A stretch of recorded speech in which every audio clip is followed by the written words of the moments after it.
All right. Welcome everyone to the Wallet Interoperability Special Interest Group call for October 27th, 2025. Today, we will hear about Credo and progress. So super excited about that. Thanks, Ariel, for joining us today. We are recording this call. It will be posted on the meeting page. We are following the Linux Foundation antitrust policy and the Open Wallet Foundation Code of Conduct. And let's see, just to give a sense of upcoming calls and what topics we are going to learn about soon. We will be talking about the EUDI business wallet, an update on Hyro did identity integrations with open wallet projects, DCC learner credential wallet, and the WeBuild and organizational wallets, one of the LSPs in Europe. So lots of great topics today and coming up. Oh, and thank you so much for putting the slides in already, Ariel. That's super helpful. All right, let's see. Are there other announcements that anybody would like to share as we jump into our agenda?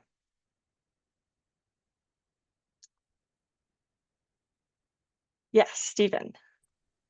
I guess kind of an ACPI update, so combined, but anyway, Yes. tomorrow at Acapug, we're having the user group meeting. We're having the Veridid folks in who have proposed two new DIDCOM protocols, one for workflow, which allows for a server to guide a wallet user into performing complex tasks like connecting with other issuers or verifiers and things like that, and all in a managed way. So a generic wallet can do complex workflows, which is kind of cool, as well payments. So that will be presented tomorrow. Those are DIDCOM protocols, but they have been implemented by the Veridid folks on Akapi from a server side and in Bifold from the wallet side. So Cool. fun stuff. We are also just finished the Akapi updates. We're close to 1.4 release. There's a few things going on. There's still an issue with some configurations of Canon, and so we're still looking at that, make sure that's working before we get that release out. So we'll be talking about that and finalizing what other PRs, if any, need to go into that before we get the 1.40 release out. Cool. Awesome. Cool. That's Thank you. great to hear. Yeah, thank you. Very cool. Let's see. Are there other announcements or project updates that anybody would like to share?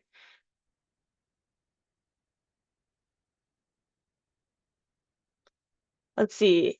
And if anybody in this group went to IAW, it would be cool to hear about anybody's observations there. No, that was last week, and then we had the agentic AI workshop on Friday as well.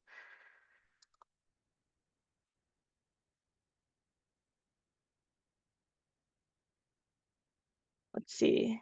In terms of what I've gathered just from posts on LinkedIn and people who were there reporting, it sounds like there was a lot of discussion around AI and EUDI wallets, and that the agentic AI workshop was very successful, and there was a lot of discussion around know your agent, MPC, governance challenges, and security and identity in agentic browsers. So Sam, looks like you've got your hand up. Yeah, so there's some of that stuff. There was a lot of conversation about Utah's SEDI project, SEDI, State Endorsed Digital Identity. There was a swath of attendees from Utah state government, which was very cool. And lots of different sessions about various aspects of that, lots of feedback gathering, all sorts of things. It's a project where it's state identity, but rather than issue state identities, the point is that you bring your attributes, your identifiers, et cetera, and the state will verify and then endorse some of those. So this is a lot like a birth certificate is the example they use, which is a good one. in the sense that the state endorses the name provided by parents, but the name comes from parents. It doesn't come from the state, right? And so a birth certificate is an endorsement of an identifier given to an individual by not the person, of course, because they were just born, but like their parents. And so that's a sort of an analogy to the digital way that they kind of want to do this. And so anyway, it's a cool project. There's a bunch of stuff online if you Google it up. Said SETI, but SEDI, not TI, and a whole bunch of discussion about that. Cool. Yeah, that's great to hear about. Thank you so much for that update. Awesome. All right, let's see. And I've heard that the agentic AI event that was run on Friday, it was very, very successful. So probably, well, we hope that it will be again run. I mean, for the next in the next IA or after the next IA or something, because there was good attendance and it was quite interesting. Unfortunately, I wasn't there, but I had to leave earlier. But I think it's I mean the AI it's the AI agents it's a very, very hot topic nowadays. Yeah, absolutely. Were there any observations or trends you noted during the time that you were there before the agentic AI workshop? Yeah, pretty much the same as Sam was mentioning, right? I mean, there was some stuff about the UD wallet, of course. There were plenty of sessions about Kerry as well. In particular, I liked some technical sessions that were related to DITCOM. I'm sure that some also enjoy them. I mean, about the key recovery using DITCOM, it was quite interesting. But yeah, it's cool. I think that, I think that they've left the well all this AI part to the Friday event. So yeah. I see. That makes sense. There was a little bit of discussion about like MCP and authorization and stuff. But again, I think most of it was deferred to the Friday thing, which I also was not at. I found out about it too late to adjust my schedule. But the growing consensus is that OAuth authorization, which is the primary mechanism currently used, is not well designed for this use case for a variety of reasons. So their arguments are sure to ensue, but there's definitely an understanding that like there are complex authorization scenarios that were not imagined that are possible with AI that were not possible in the workflows that they're trying to solve when they built OAuth. So there's a lot of discussion there. There was some pretty vocal folks saying like, someone please go to Friday and tell them that they're doing it wrong. So there were a few sessions, enough to sort of come to that rough conclusion, but then that's about it. Okay, that's helpful to hear, and I'm glad it was very relevant to hear from Tim Bauma last week about OAuth and yeah, the intersection with this industry. So yeah, cool. Thanks for those discussion points. That's really helpful. All right. Let's see. Any final announcements, project updates, introductions, or observations from IAW that anybody would like to share?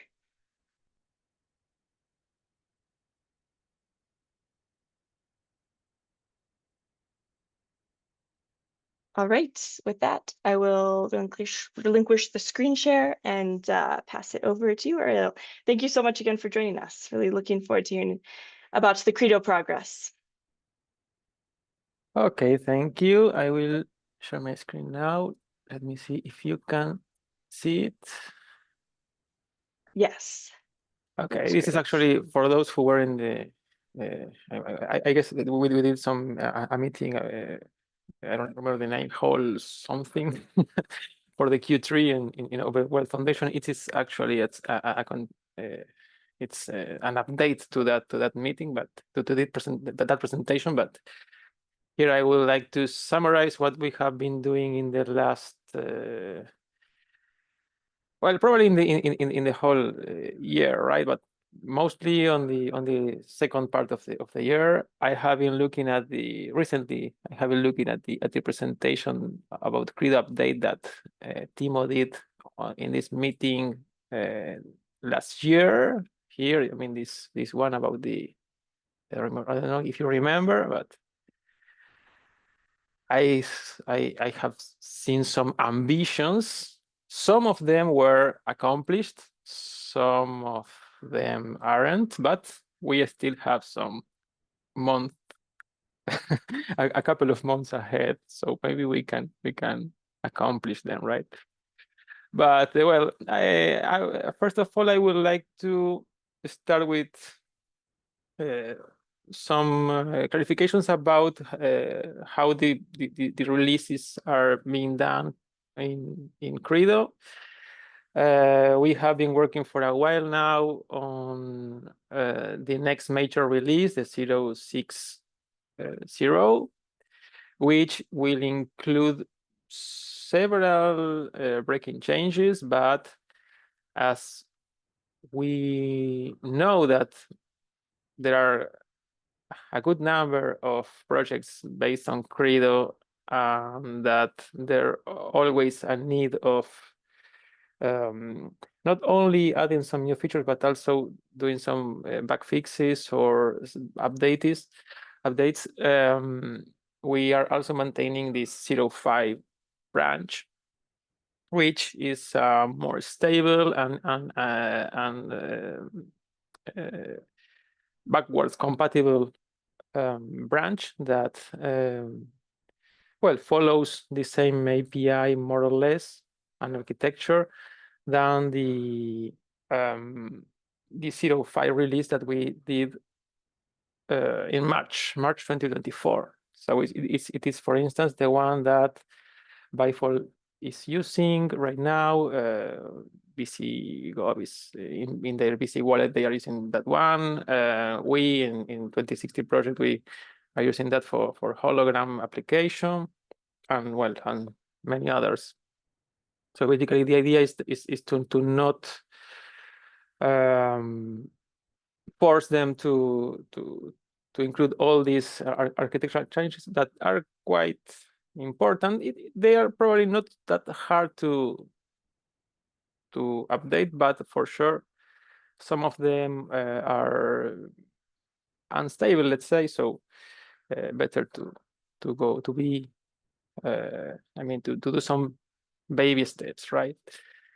For some of the recent changes we have, it's that are not mentioned. I mean, the recent bug fixes or fixes we are addressing right now, or we were addressing for the 0.5 branch, or for instance, the Android 16 kilobyte page size support, which is something that is needed for all the apps that are going to be published from November, I think.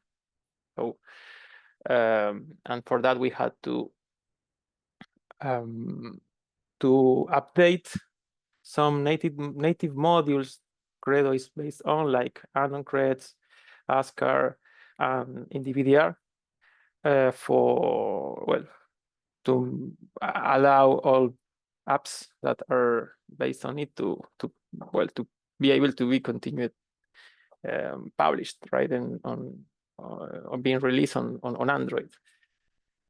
So yes, so just to let you know that right now, well, we are just waiting for some fixes on the IndieVDR module, but for the others, I mean, for the ASCAR and AnonCreds, we are already there. Well, some comments about the architecture change that we have in 0.6. First of all, for those who don't know, Credo came from, well, from a project that were called Aries Framework JavaScript. And at the same time, Aries, or the Aries frameworks, were originated from the Indie project. Indie included different, or was integrating different technologies that were then separated for be reused in different use cases, like anon creds, DIDCOM, and also some storage mechanism. There was something that was called the wallet query language that also was developed.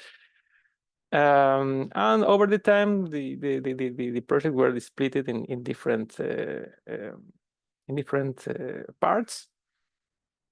And we were working over the last years on making Credo as modular as much as we could in terms of modularization, so we can create SSI agents that don't include all the original stuff that was included in Indian areas, right?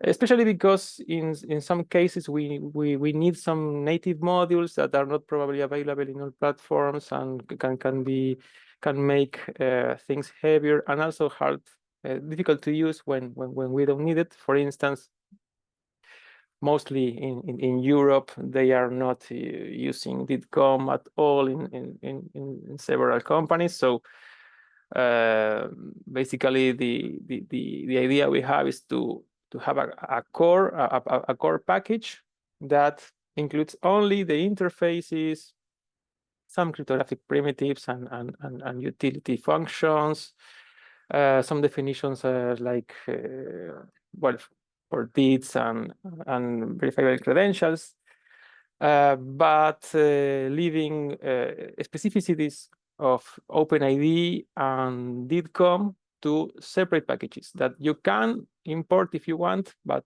if you're not going to use them, you can just not include it, right? So basically, right now in 0.6, we have this module, this DIDCOM module out of the core. Another addition we have here, which is quite important, it's a new key management system that allows using different backends for key storage. Here we have two main important features. One of them is, of course, that we can store some keys, for instance, in a secure enclave, and other keys into the wallet and in the regular storage on ASCAR, but also that we can split the functionality between the key storage and other record storage. For instance, when Credo stores data, we have, of course, the crypto material. I mean, the private keys and that are used for the different flows, but also we store DIDCOM connections, verifiable credentials, different kind of records that are used, for instance, to know about the state of a particular protocol. So previously, I mean, as of 0.5, we were storing everything into the same storage backend, which was the ASCAR module, which, for instance, in the case of mobile agents, we are using usually an SQLite backend, and usually in server architectures, we are using Postgre SQL as well. And what's the problem of it? Actually, the main issue of using ASCAR for everything is that it's not that it is designed to have the data encryption at rest. I mean, encrypted at rest, which is something that can be beneficial for some use cases, especially for mobile. But when it comes for performance, it's a bit tricky, especially because probably, especially in that data that is not that sensitive, it's a bit complicated to do some queries and to manage a massive amount of data. And this is not only, or this doesn't happen only on server-side environments, but also in some mobile applications as well. For instance, in our case, we do have Hologram, which is a chat application based on Credo. And then when we want to query or when we want to see the, maybe I can show you a bit what I'm trying to say. Let me see if I can. We have these chats, and you see that they can be a good amount of conversations, and also you have different kind of chat messages that can be, well, this is not the case here, but you can have hundreds or thousands of records, like everyone has in a WhatsApp conversation, for instance. And if we were trying to store everything on ASCAR, well, that will make it a lot or slower, let's say, because in ASCAR it's quite complicated to, for instance, to sort by date, because everything, all the tags usually are encrypted. So it's, well, mainly that's why it is important to have that flexibility in our app, for instance, and of course in server-side environments as well, right? And also, well, there is currently a storage module that is based on Drizzle ORM. Drizzle, well, it's an object relation model that allows to use a good number of SQL backends. So the good thing about this is that it abstracts away all the particularities of each backend, like Postgre, MySQL, SQLite, and so on. And also you can use some server environments for that support SQL. And of course, this can improve the performance, especially because usually you have the security measures can be directly done on the backend, and you don't need actually to encrypt every record you are writing to the database. I mean, you can trust the backend if your use case allows so, right? And also we can add some modules for NoSQL database as well. In the case of our app, we are not still adding a module for that. We are planning to do so. In our case, we are using Realm, which is a NoSQL database like Mongo. Actually, it's maintained by the same people. We can we can write an adapter for that and create a module that can be used on as soon as we support the 0.06 release. And also related with the performance or the usability of Credo on server-side environments, because originally Credo was mainly used within the community for mobile side agents, like as I mentioned before, Bifol. But also as it is written in TypeScript, and it supports. We are always maintaining everything to support both Node.js and also React Native. You can also use it for server-side environments, right? Actually, in our company, we are using it everywhere. I mean, we are using it for the DidCon mediator, that I will talk about later, and also we are using it for different services that we call verifiable services that support DidCom and are able to issue and verify credentials. So what we were missing up to now was we did some workarounds on the 0.5 release to allow managing different transport sessions, especially on the mediator side, that allow to different instances of Credo to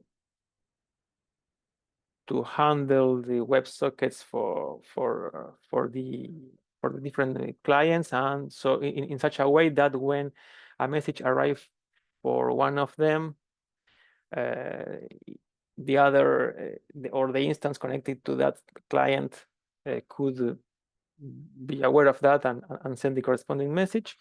But in this case, in the 0.6 release, we are going to, thanks to work like from, I see that Sai is here. He started some work on the on supporting or to adding interfaces to have different DidCom transport sessions mechanisms. Like for instance, currently Credo uses an in-memory transport session repository, just because it was initially meant to work in a single instance. But you can also add any other kind of database or cache to use it. Something that we were taking into account to support was the socket doc. But also you can use other kind of things. In our case, for instance, I think we are going to use also PostgreSQL to and probably a Redis cache to handle the all the message pickup sessions we have. Well, and that's mainly the news, or the main news we have on the 0.6. About the new features, the new standards that we support, or we added support to in this last few months, we can mention the support for DidWeb VH, the DidWeb verifiable history, and also Hedera. I see that Alexander is here, who developed a really good module for supporting Hedera, not only for did creation and resolving, but also to support the uncreds objects. So we can create and verify uncreds objects in both DidWeb VH and Hedera as well. This feature is not only part of the 0.6, but also it's part of the 0.5 branches. Actually, the at the moment, the latest 0.5 version we have is released is the 0.5.17. That one only supports the resolving of WebVH, but very soon I hope this week, because we are already done with it. We will release the 0.5.18 that will support both methods and support resolving and creating and registering deeds and uncreated subject on those methods. Then also we have some. This is something that we didn't finish yet, but we are expecting to have it soon. It's about the W3C revocation support, because as of now we only supported revocation of unknown credentials, but now we have some implementation of the bitstring status list version 1 spec. Also, we added support for VC data model 2.0. Currently, we only work on JWT and SD-shot when in OpenID flows, but we are testing how well it works.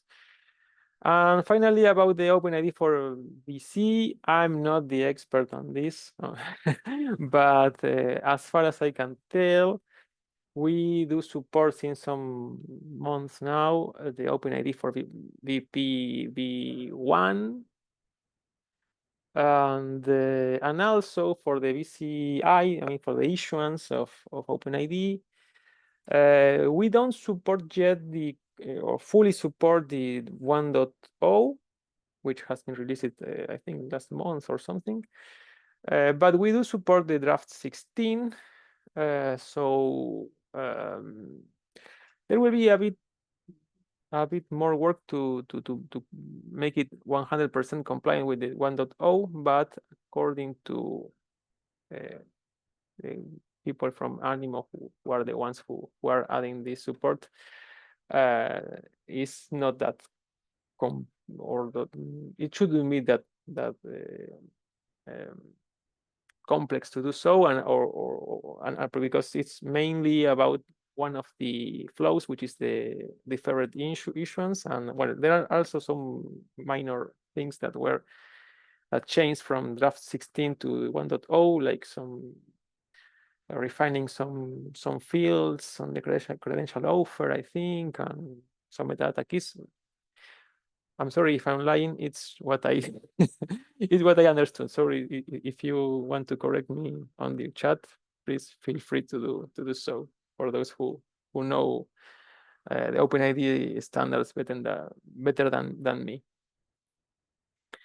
Well, about the current plans. Well, we want to release the 0.6 as soon as possible. We actually wanted we want to have it for the end of this month, but I don't think we will be able to finish everything and test, especially on the migration, on the storage migration that we would like to test before releasing. But for sure, our expectation is to have it before the end of the year, of course, and in the queue some time, so around. I mean, in this quarter, right?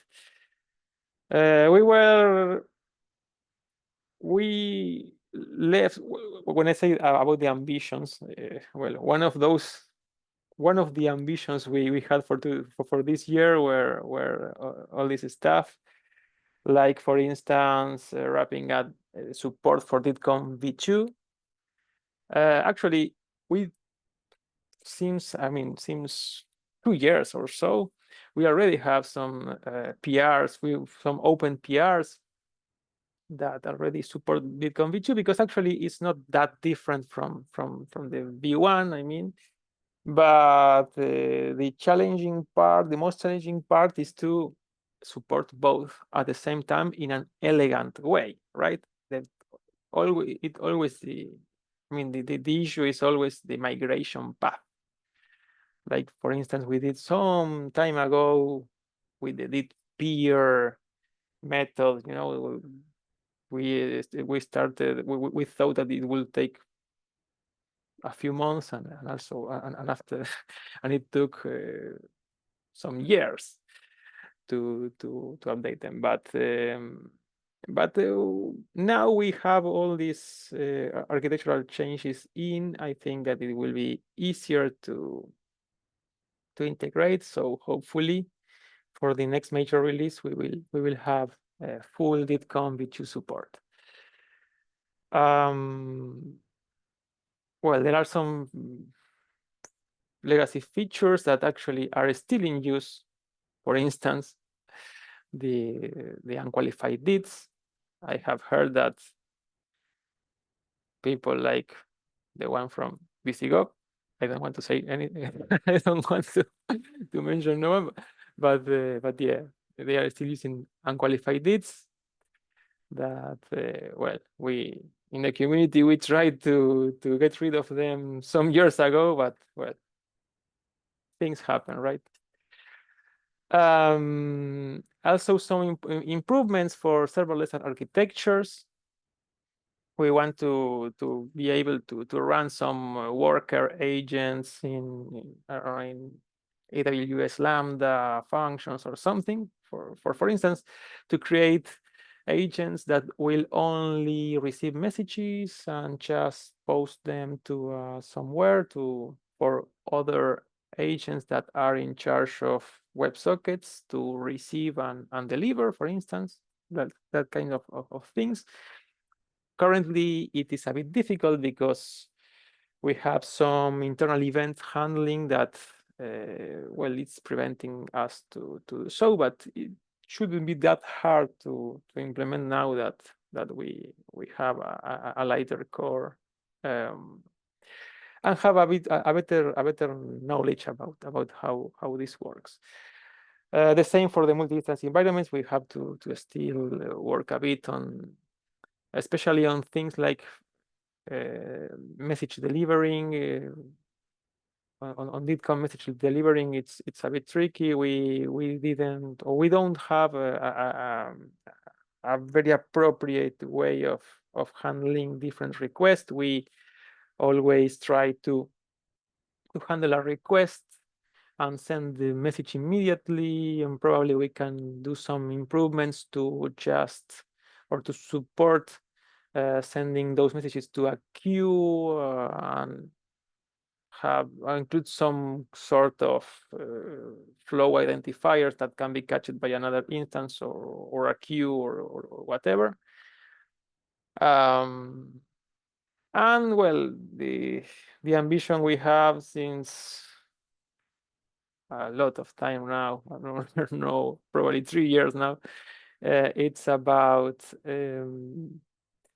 making possible to combine the usage of DITCOM and OpenID flows. I have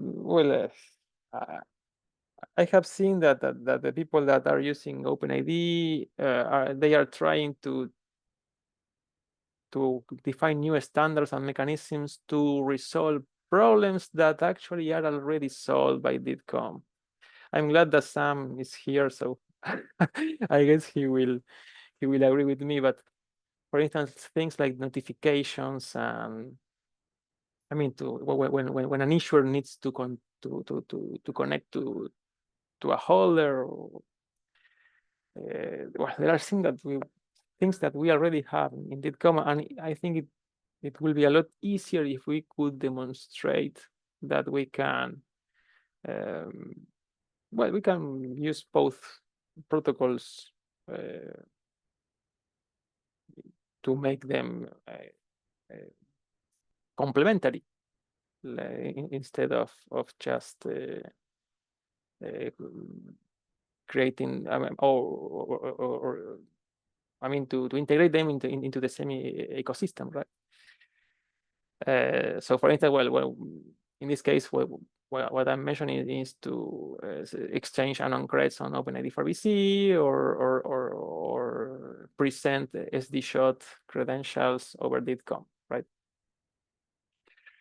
Well, and finally, I have yes, just a summary of, well, how you can join our community and to see how it works and especially get involved in contributions, which are, of course, more than welcome. We have here the Discord channel. We are meeting in a bi-weekly basis on Thursday. We have a few related repositories where we really need some help, especially here on the DITCOM on the documentation. Sorry, right now when that we are releasing this new 06 version, of course, we will need to redo some of the guides we have.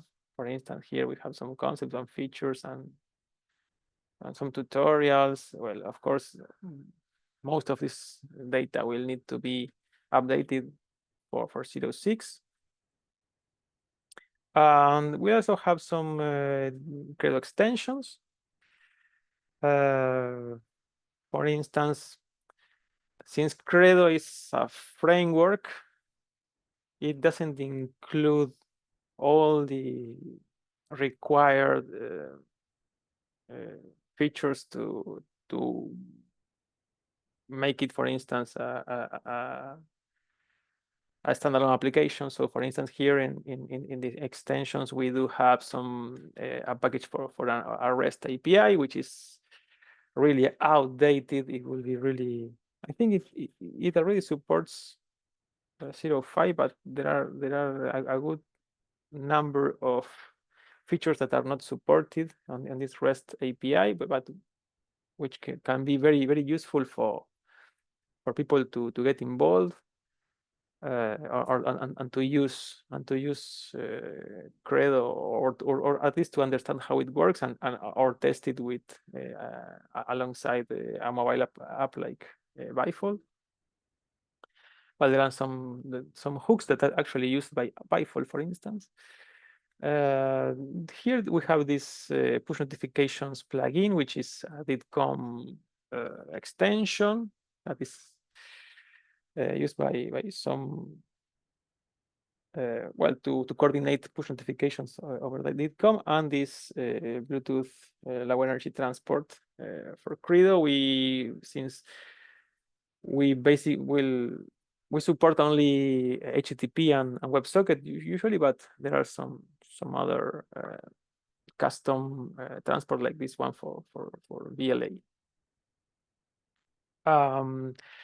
I mentioned also these extensions we are currently maintaining in our repo. I mean, we have here some other DITCOM extensions for some protocols that are already published on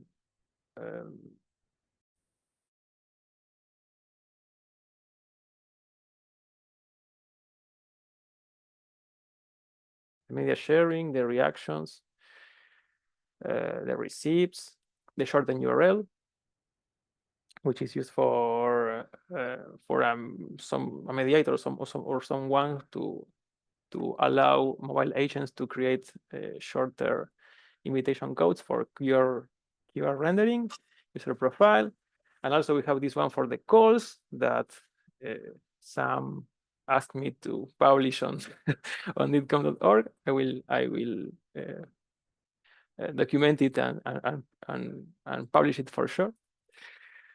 Also, we have this one for machine readable travel documents data for instance for reading the MRZ or reading the EID chip information. And of course, we encourage everyone to contribute with some extensions, like the ones that, for instance, Steven mentioned earlier in this meeting, right? I mean, for the payments and the workflows. I think we can probably create some good a good amount of features that we can put together, or at least to publish in somehow everyone can reach them, right? And well, I think that pretty much is. Oh, sorry, I was forgetting about the DITCOM editor Credo, which is something that we are trying to build among different companies, because, well, some of us, we are using DITCOM as a mediator, like Animo, like us. Also, WISIG is interested on using it. So here we are trying to have an application that is the mediator itself, and also some packages that can help on the different that can be used by anyone who wants to create their own mediator to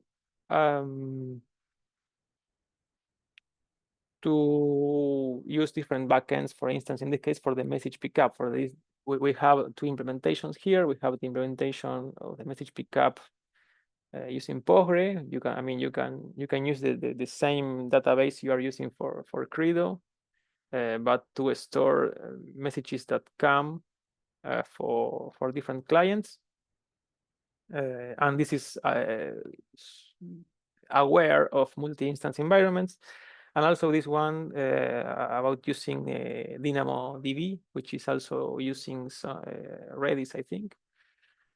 And currently we have some open PRs. I mean, we have this one for that updates the repo to 0.6, which is quite important because it makes it a lot easier to use on multi. Well, it's but actually it's quite interesting because it simplifies a lot of things. Now we support the 0.6 with the new architecture.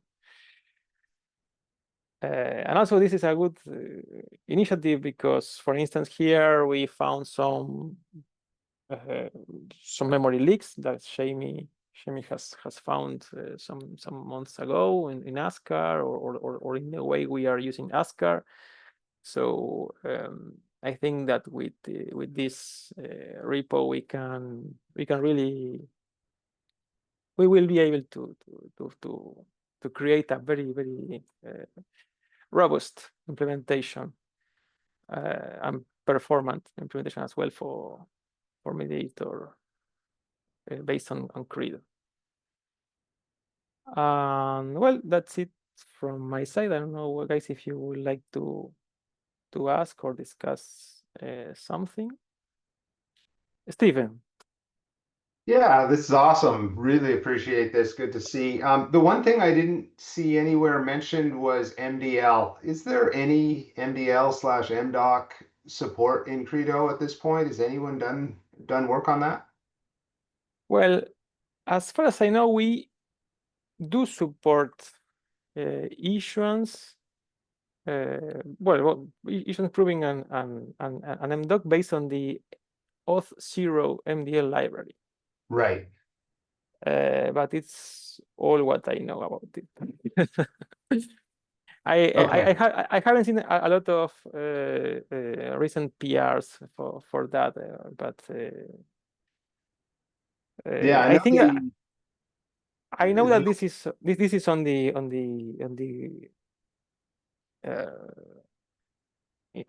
roadmap, let's say. But yeah, I know all the OpenID for VC support, that provides the MDL, but I didn't know if there was any MDL itself, any extensions or anything like that enabled that support. Okay, thank you. Okay. Okay, you're welcome. Just to let you know, we have here. I will show you in the app. I have this problem with this Zoom that is not letting me. Here we have just to showcase a bit our current support. You can see that here we are connecting to this service that is using didweb.vh, as you can see, and all this information you're seeing here are linked VPs. It's in a linked verified representation that is showing rendering the service data. Very cool. Is that using /WHOIS? Well, not exactly, but we do support it. Yes, we do But support it. it's using If you link look at, VP though. Using link yeah, VP. we do That's support awesome. that. For instance, if you look at in these services, I think it's GoID, issuer. That means I will show the did representation. If you can see, we do have here the WHOIS.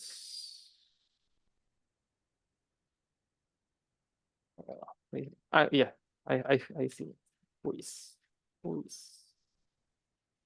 Here we have the WHOIS and we have this BP, which includes this GoID issuers. But also for the rendering, we are also getting some other link VPs. Actually, we use the same data that we have in WHOIS for the main part, and then for resolving the others, we are using some other link VPs. But yeah, at the moment, so far so good. Our experience with didweb.vh.